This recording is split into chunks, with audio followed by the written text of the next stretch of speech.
Welcome to the Cedar Creek Bible in a Year podcast. Whether you are listening on your own, with a friend, or a group of friends, we hope this podcast helps you connect with Scripture and also enriches your relationship with God. Here are your hosts, Luke Shortridge and Andy Rechtenwald. Hi everyone, welcome back. Cedar Creek Radio is on the air. Luke Shortridge hanging out with Andy Rechtenwald and our silent partner, silent but deadly, Eric Williams. How you guys doing today? Good. Eric's not talking. That's ridiculous. That's amazing. All right, so we're talking about the Gospels, part 4 today. Okay. The crucifixion. We're going to focus on. We're also going to talk a little bit about the book of John. But before we get to that, Andy, I have a question for you. Yeah. What is the worst pain you've ever experienced? The worst pain. Don't hold back. You can let us know in detail. The worst pain. Don't say podcasting with me. The worst pain I ever experienced is probably when I tore my ACL during a noodle fight on stage at New Community on April 1st. Was it noodle? I thought it was lightsabers. Nope, pool noodles.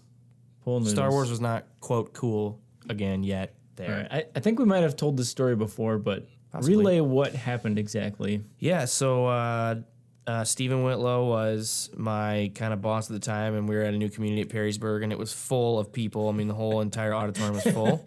And he said, you know, it'd be really funny. And I said, what? And he goes, we should go out there and have like take pool noodles and have a sword fight.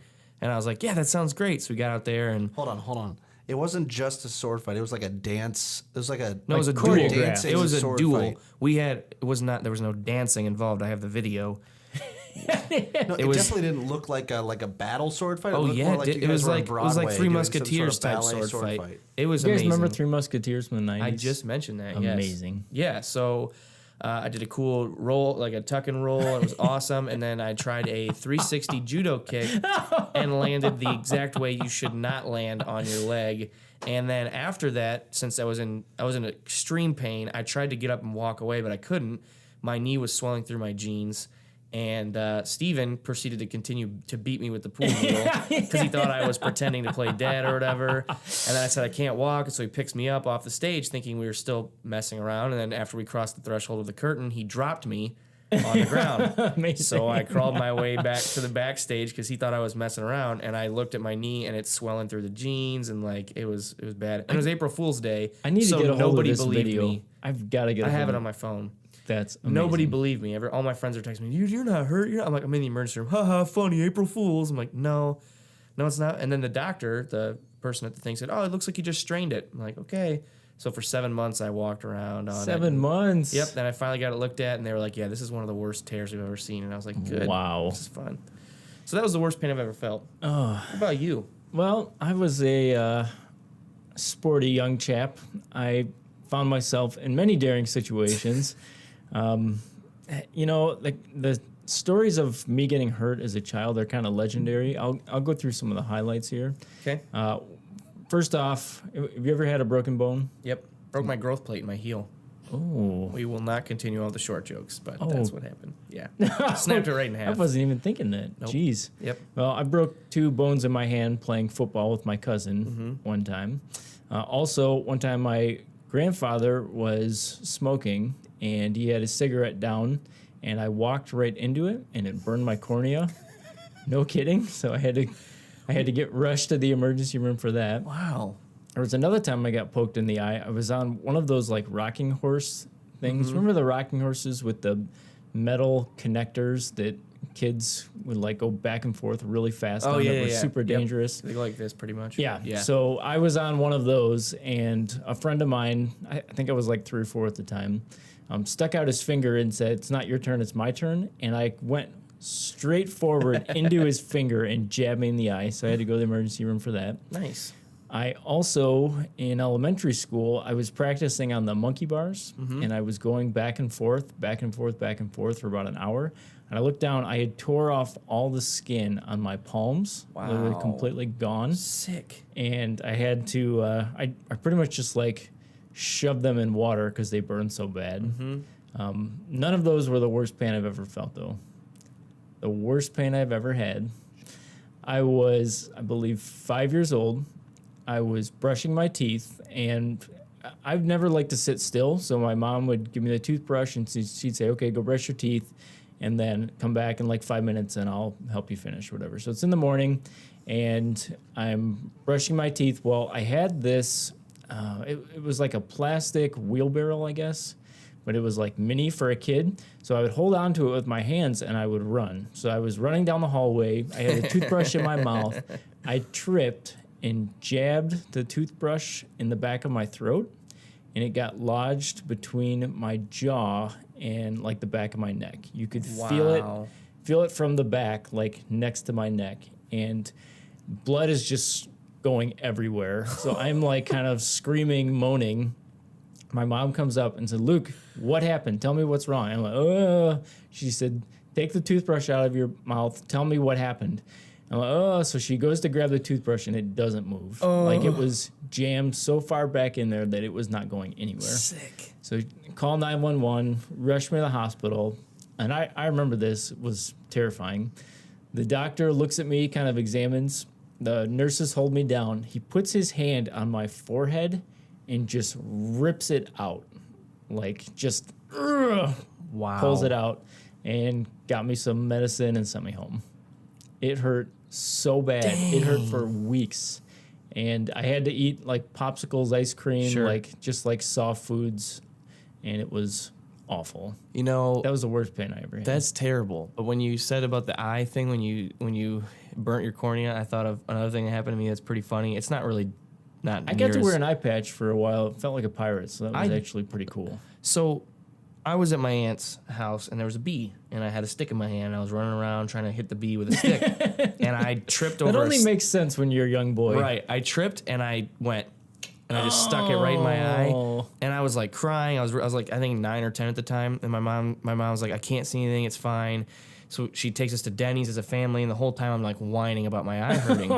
And she's like, she eventually's like, "You have to stop. It's okay. It's fine." I'm like, "No, it hurts so bad." She goes, "I can't see anything." And then she looked, and I had turned profile to her, and she could see my cornea just like off my eye, like just sticking off. And so they had to take me in, and I don't even know what they did, but I didn't have to wear an eye patch. And she told you not to worry about the speck in your brother's eye before you moved the log from your own. Should have told her, "Hey, look at the cornea in my eye," and then you could talk about the log in yours. Anyway. Well, Great for the 7 people still listening. Well, we are going to talk about the crucifixion today, and I wanted to introduce this word excruciating. Andy, do you know the history of this word, or That's where we get our word crucifixion. Well, all the way around. Other way around, yeah. So, I knew yes. you're on the right track. I knew what though. I meant. Yeah, the word excruciating was invented because the crucifixion was so painful. There was no word to adequately describe how painful it really was. It comes from the Latin word excruciare, and it literally means like to crucify, like to be crucified. First off, have you ever seen The Passion of the Christ? Yeah. Mel Gibson. I think have. we may have talked about it before, but I think for a lot of people it was eye-opening just how awful and painful the crucifixion was. But I don't even know if that movie does justice to what Jesus really went through. Right. I mean, when you study it kind of, line by line, what Jesus actually endured, it's unfathomable. And then you even, so the physical pain, which I can't even imagine it. You also have the spiritual side where Jesus is taking the sin of the world upon himself. What he went through was no small sacrifice, to say the least. Yeah. So we want to talk about the book of John. We've kind of been introducing the other books of the Bible. If you are listening out of order, it's okay, but I think you get the most out of this if you went back and listened through all the Gospels. But Yeah. Andy, what do you know about the book of John? Well, it's written by John, a man named John, and he was the disciple of Jesus turned the apostle of Jesus. So is that John the Baptist? No, it's not John the Baptist. Aha! He's like the one whom Jesus loved. You see that a lot in the Gospel of John. Like he gave himself that title that Jesus, he's the disciple that Jesus loved. I don't know if he gave it to himself. Well, he's the one that wrote it. No other gospel calls him that. That's just funny to me. He has his gospel. The gospel according to John is the latest written gospel out of all 4, and it's the most different from the group of 4. Yeah, and kind of interesting. Probably what happened, John becomes exiled in his older age. At that time, the other 3 Gospels had been written. They're circulated. The churches have them. I can just imagine one of his disciples coming to him and saying, John, you have all this knowledge. You travel with Jesus. You have these stories. You've got to write down, in addition to what we already know, more about Jesus so this knowledge doesn't get lost. Right. So you're right. The other three Gospels really follow each other, but John has a lot of unique material that the other ones don't feature at all. Yeah, like you won't see. One thing that's interesting is in the Gospel of John, you have the story of Lazarus being raised from the dead, which is an incredible miracle, but not recorded in the other three. But also in the Gospel of John, there are no parables at all. So a lot of Jesus' teaching was in parables, but John did not record any of those. Right on. So that's pretty cool. Cool. So the focus was written to both Jews and Gentiles. It contained themes and then teachings that would appeal to both groups. So it wasn't just writing to the Jews, but he's really writing to everybody at that point as the gospel message had begun to grow and spread, and Jews and Gentiles both were being reached. Yeah. It's usually the book that people, when you want to tell somebody what to read out of the Bible for the first time, typically people point to John because it's, for us today, it's the most clear that Jesus was the Son of God, that he was God in the flesh. So typically you'd say, read the book of John because that'll give you all the theology. He also does focus a lot, too, on Jesus' last 24 hours before being crucified. Yeah. The Last Supper, kind of what happened in that, Jesus talking to his disciples. You really get an insider perspective on what was going on during the ministry and life of Jesus, especially at that critical time period. Yep, definitely. So, cool. Well, every week we want to give you guys an opportunity to dive into God's Word with us. We can't cover every single story, although we wish we could, so we recommend that you go and read it on your own as well. We're going to be in the New Living Translation today, so if you have a Bible, you can pull that out, or if you want to switch over, if you're listening on your phone, to a Bible app. We're going to give you guys the verses we're going to be reading. We're also going to have some questions as we go along. If you're listening on your own, feel free to journal. If you're listening with a group of friends, you can stop the podcast, talk about the questions, and then we'll do our best to answer them as well. All right, Andy, where are we starting out today? We're going to be in John 18:1-11, talking about when Jesus was betrayed by Judas. All right, here we go. After saying these things, Jesus crossed the Kidron Valley with his disciples and entered a grove of olive trees. Judas, the betrayer, knew this place because Jesus had often gone there with his disciples. The leading priests and Pharisees had given Judas a contingent of Roman soldiers and temple guards to accompany him. Now, with blazing torches, lanterns, and weapons, they arrived at the olive grove. Jesus fully realized what was going to happen to him, so he stepped forward to meet them. "Who are you looking for?" he asked. "Jesus of Nazarene," they replied. "I am he," Jesus said. Judas, who betrayed him, was standing with them. And Jesus said, "I am he." They all drew back and fell to the ground. Once more he asked them, "Who are you looking for?" And again they replied, "Jesus the Nazarene." "I told you that I am he," said, "and since I am the one you want, let those others go." He did this to fulfill his own statement, "I did not lose a single one of those you have given me." Then Simon Peter drew a sword and slashed off the right ear of Malchus, the high priest's slave. But Jesus said to Peter, "Put your sword back into its sheath. Shall I not drink from the cup of suffering that the Father has given me?" Wow. So you see Judas, who is one of Jesus' closest followers in the close circle of 12, betrays Jesus here. Yeah, and you think about, this is a guy that traveled with Jesus, ate meals with him, heard his story, saw miracles. Yep. And really of his own doing and the prompting of Satan decides to betray. The word Judas has become synonymous with betrayer. Right. Someone who would betray their closest friends, which I think many of us potentially know what it feels like to be betrayed, but I don't know if we know on this level because it was so evil and it was so deceptive what Judas did. And we see in another gospel that Judas meets him with a kiss. Right.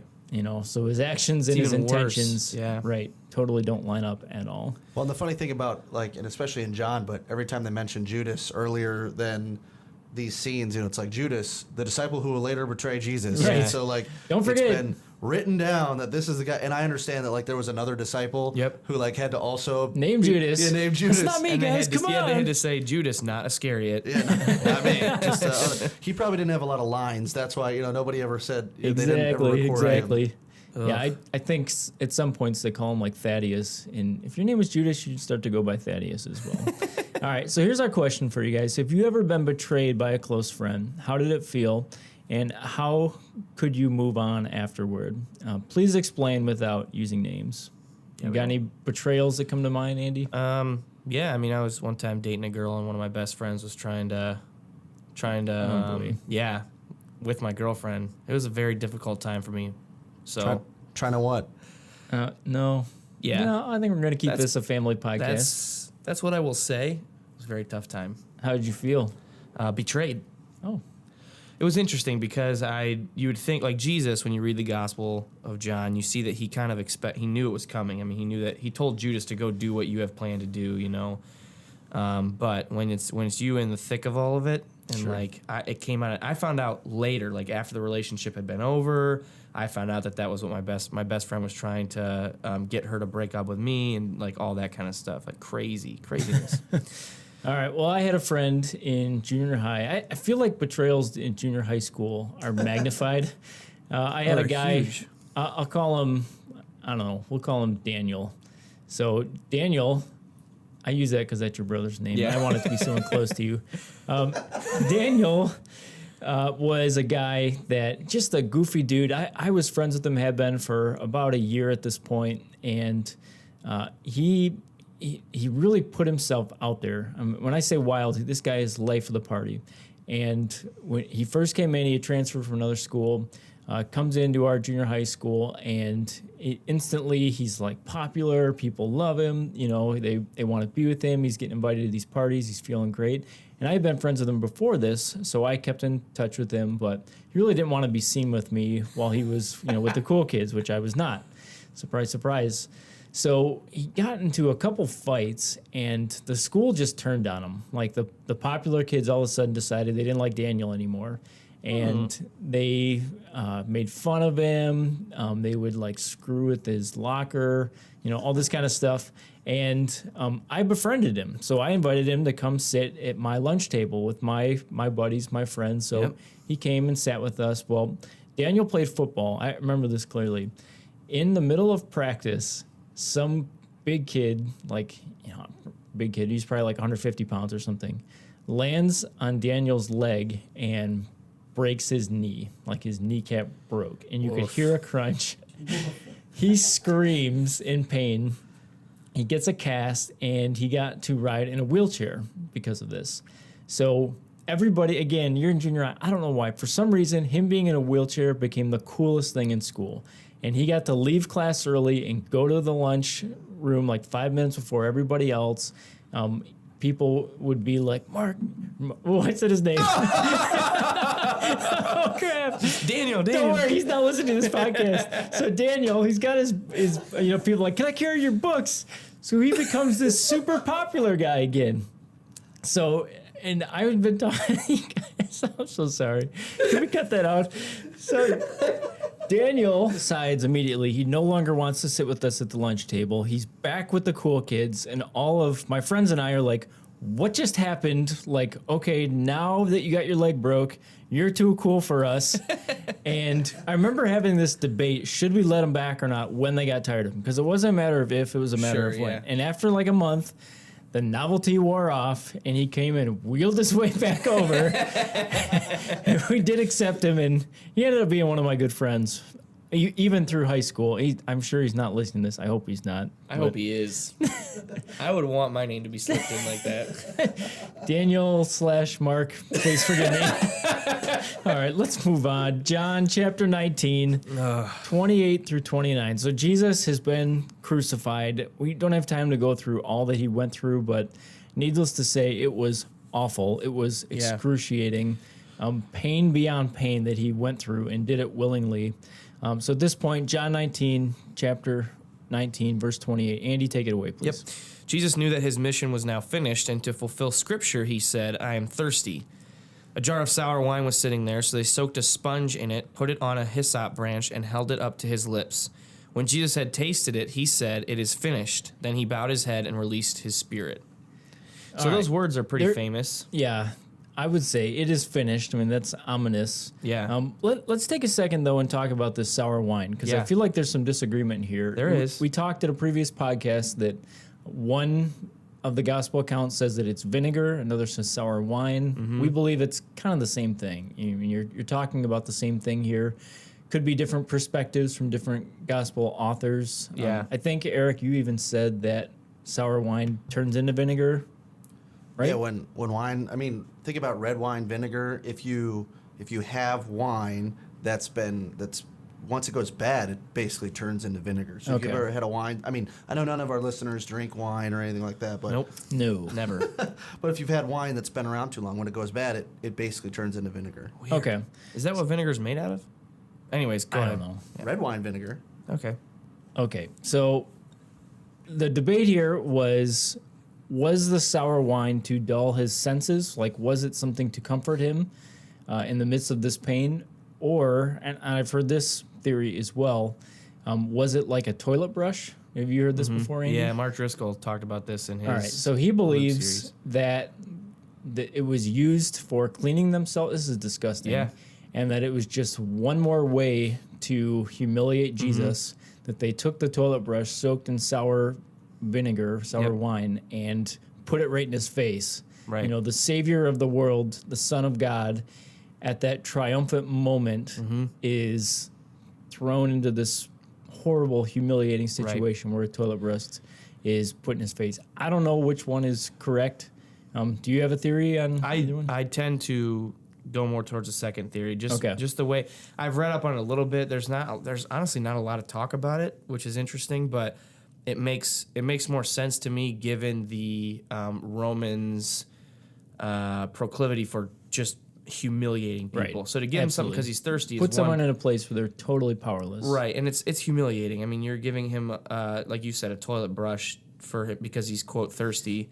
Well, either way, after this, Jesus says it is finished, bows Yeah. his head, and releases his spirit. Yep. So Jesus dies. And there's all sorts of controversy here. Maybe you've heard the theory. I think it's called the swoon theory. Yeah, the swoon that theory. Jesus wasn't really dead. Yeah. I don't buy that. I've heard, medical examiners talking about just what happens in crucifixion, how you actually suffocate on your own fluids. Yeah. And these Roman soldiers, their life is on the line. If Right. Jesus escapes or gets away and isn't killed, his punishment would be transferred to them. Yep. So these guys are hardened army soldiers. They had They to make know sure he how was to dead. kill people. Yep. Yeah, if the Romans knew anything, it was how to kill people. Right, and it would like all of the narrative surrounding the crucifixion makes no sense if he didn't die or if there was somebody else up on the cross. Because Muslim apologists, because in the Quran it says that Jesus was never crucified, never killed. Right. They try to They go. believe through somebody else was, I think. some of them theorize that it was somebody that looked a lot like Jesus, like one of his brothers potentially.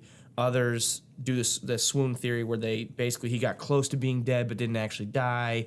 But the problem with that is the whole rest of the narrative of the New Testament, which is that Jesus died and then rose Right. from the dead. And Well, and I think you got to look at the disciples' lives. Why would these 11 now men put their lives on the line, die horrible deaths? I mean, I think all but John were tortured and killed before their time. Why would they go through that for a big conspiracy? And not one of them would relent, and not one of them would say, "Oh, we made it all up," or "He wasn't really dead." Right. Why would you die for someone who faked their own death? It Yeah. makes no sense. Try to get 11 people to do anything together, let alone go to their deathbed and be tortured. especially and if he didn't not die. I relent. mean, they're preaching the Right. resurrection. Exactly. Yeah. If you know it's a sham, you know it's a fake. Right. Well, so Jesus went through this. Maybe the craziest part is he did this willingly, and he did Yeah. it to pay a debt for all of us. So our next question is, when was the time that someone paid a debt for you? And then how did that make you feel afterward? A time that somebody paid a debt for me. You want me to go first? Yeah, you go first. All right. So my parents very graciously offered to pay for my college right after high school, but only Owens. It's kind of like, Yeah. you can go, but if you go to Owens, we'll pay for it. Yeah. So I'm like, yeah, I'm going to Owens. So I went to Owens for a couple of years. Actually had a great time there and Sure. learned a ton. Started out in nursing. Turns out I was not a good nurse. Didn't happen for me. Nope. Decided ministry probably is what I wanted to do. Decided to switch to UT, and my parents said that's fine, but at this point you're on your own. Yeah. So I go through I think it was like 2.5 years at UT. I decided to do a degree in leadership from University College, which was like create your own degree. Sure. So I was on the Ben Snyder plan. I did classes I thought would apply to ministry, but also might work in the real world Yeah. as well. So it was like communication, business leadership, administration. some psychology type classes. So it was cool. I enjoyed my time at UT very much, but I knew I was on my own dime now. So I'm studying, I'm making sure I get good grades. I was very diligent in my time there and did decently well. So I get done, I'm at graduation. At graduation, my parents say, we agreed to pay for Owens. I said, I know. They said, we're going to pay for UT as well. Wow. So they never told me when That's I was there amazing. and set it up, but then did go ahead and pay for it afterward, which was just, it felt amazing. That's a big debt. Yeah, it was. You got that right. Yeah. Jeez. So seminary, though, I truly was on my own. Yeah. I'm waiting for somebody to walk up and say, hey, I'm taking care of it for you, buddy. You don't have to pay your student loans off anymore. It's not going to happen. No. I think I thought on a smaller scale. Anytime I'm out with friends or whatever, and somebody else like picks up the tab. There's one time we went out to a restaurant. It was like maybe 12 to 15 of us, all in the same life group. And one of our friends, who's a state highway patrolman, he tried to be sly about it, but talked to the waitress, and he picked up our entire bill Right for on. all of us. Now he doesn't make a lot of money. He's a police officer, but he truly loved hanging out with us. And when I called him out on it later, I was like, "Hey, dude, I know what you did." And he's like, "Hey, you keep your mouth shut."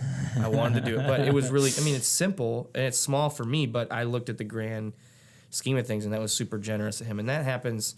I don't know. I have a lot of really generous friends, and so it happens a lot. And then when you get to do it, super cool. But not as big as a student loan debt, but it was pretty cool. No doubt. Yeah, I think what Jesus did, it's so amazing. He was motivated by love, and to have love see completion, he had to go through pain Yeah. and death and just the most humiliating, horrible, possible ending. Yeah. And he did it willingly, and he did it to pay our debt. And knowing that really is what each of us deserve.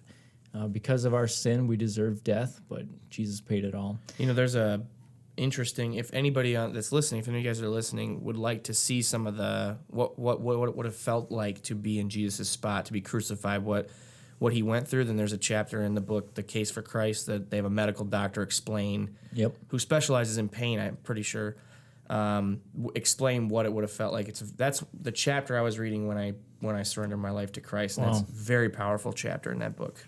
I saw it was either like Discovery Channel, something like that, History Channel, and they had a ER trauma doctor and some other people, but they had volunteers that volunteered to be crucified without the nails, obviously, but just the to hang there. arms tied to the cross beams, and they had somebody that was like in super good shape, and it was like after a couple of hours, just the amount of fatigue on their heart and on their lungs.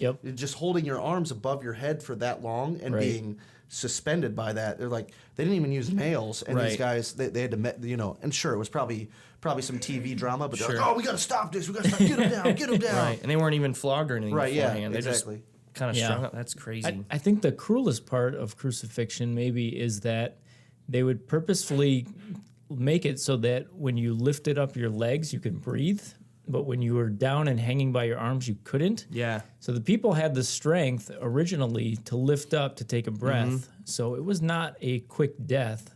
If they were feeling merciful, they'd break your legs so you couldn't go up. Right. But with Jesus, no bone is broken.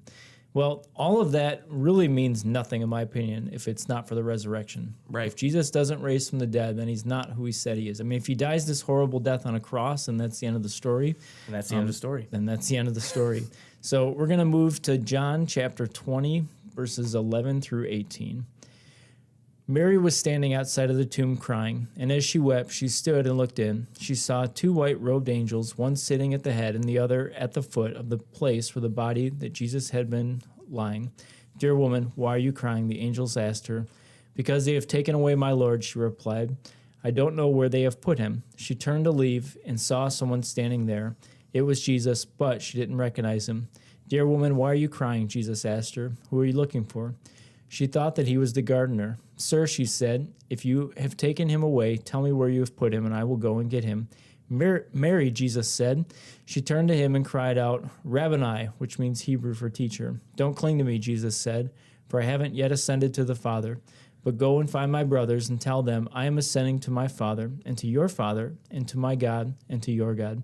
Mary Magdalene found the disciples and told them, I have seen the Lord, and she gave them his message.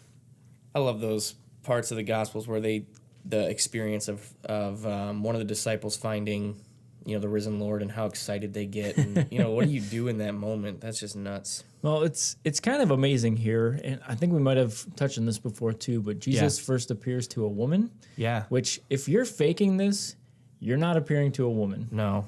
In this culture, women's testimony would not be entered into court, and it would almost be like going. Maybe this is a bad comparison, but it'd be like if you did something amazing and you thought, you know what, I want to tell the world about this, so I'm going to go and find someone unreliable like a criminal, and I'm going to tell them and then let them tell my story. It's not who you would go to. In this culture, their words were just not respected the same way. So for Jesus to appear to Mary Magdalene, it, to me, gives credibility to the fact that this is what really happened. Right. And she's just dumbfounded. I mean, she doesn't recognize him, first off, but she's probably not even looking for him. I mean, she's looking for the body so that she can weep and mourn and maybe give him respect paid after he's dead. But as Jesus did so many times, he does the unexpected. Yeah. And something incredible happens. And I can't even imagine what she would have felt or how she would have wanted to respond after this encounter. I was at the West Toledo campus a couple of weeks ago, and I had a student talking to me about how, he's not a believer. He believes in God, not in Jesus, and he doesn't think that you could trust the Bible because it's written by men. And this is one of those instances where you can... I can look at the Bible and say, if I were one of those guys back then and we just got together and wanted to write this gospel down and start this new movement, like you had pointed out, if I were trying to get people to believe me, I would not say that I trusted the testimony of women. I wouldn't put the testimony of women in there. They weren't the first ones to find him. I would say all those things because if I'm trying to convince people to follow this new countercultural, counter-religious movement, then I wouldn't say women found the tomb. Because everyone laughed you out of they did constantly. I mean, that was part of the narrative. So I love that there's so many, like I said, this is super countercultural to see women at the focal point of the resurrection And even you think narrative. about him appearing to the disciples, that's not even the most reliable thing to do. Right. Wouldn't you want to, if you're going to fake it, you would appear to a magistrate or a Roman or somebody who their word would mean something. Right. But again... Jesus isn't trying to prove himself at this point necessarily. Yeah. I've heard there's a question that's posed a lot by skeptics is why didn't the resurrection happen, say, in today's world where media could have, proved it? And William Lane Craig, who's one of my heroes, always responds with, because you're missing the point.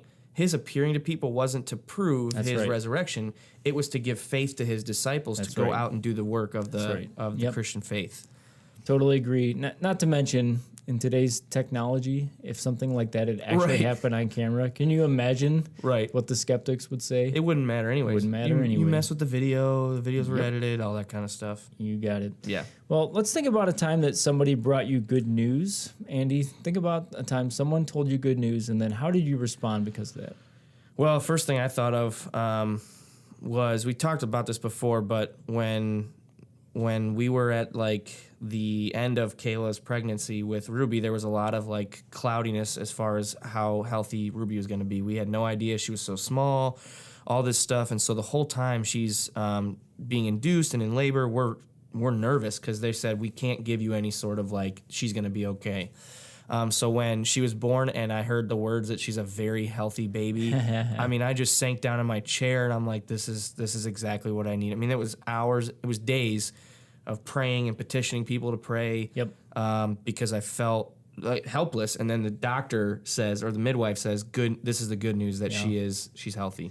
I may have touched on this before too, but Jackson was sick for a few years. Yeah. And I remember getting the call from my wife that the surgeons said they don't need to see him anymore. He's completely, released from their care, and just the exuberation of that. It was like, wow, we never knew if we would get this news or not. Just how sweet and how good it was. Sure. Pretty cool. Definitely. All right. Well, there's so much in the Gospels. Obviously, we could not cover everything. Right. But I would encourage you, especially if you've not studied the resurrection, the crucifixion before, go through it. Read the accounts on your own. Don't take somebody else's word for it. dig in for yourself. I think that your life will be blessed because of it. And I think it'll give you great hope as you live your life day to day, realizing that God has a plan. He's right there with you, that even if things look grim for a little while, He's not forgotten about you. Yeah. And God is doing something pretty cool in your life, and that starts with a relationship with Him. Love it. Cool. Well, if you guys want to interact with us, you can find us on Facebook, Luke Shortridge, Andy Rechtenwald. You can friend request us, and we will accept your friend request. You can also email the show, podcast@cedarcreek.tv. If you guys have any suggestions, comments, anything that you'd like to see in the future, you can send that to us. We may even read it on the air. Who knows? And if you like the podcast, feel free to share the link on your social media. We appreciate that. You can also rate us in the iTunes store, helps other people find the show. And I think that pretty much wraps it up. So thanks for listening. Andy, what are we doing next time? Acts. The book of Acts should be good. So excited. Have a good one, guys. Take care. All right. See you guys.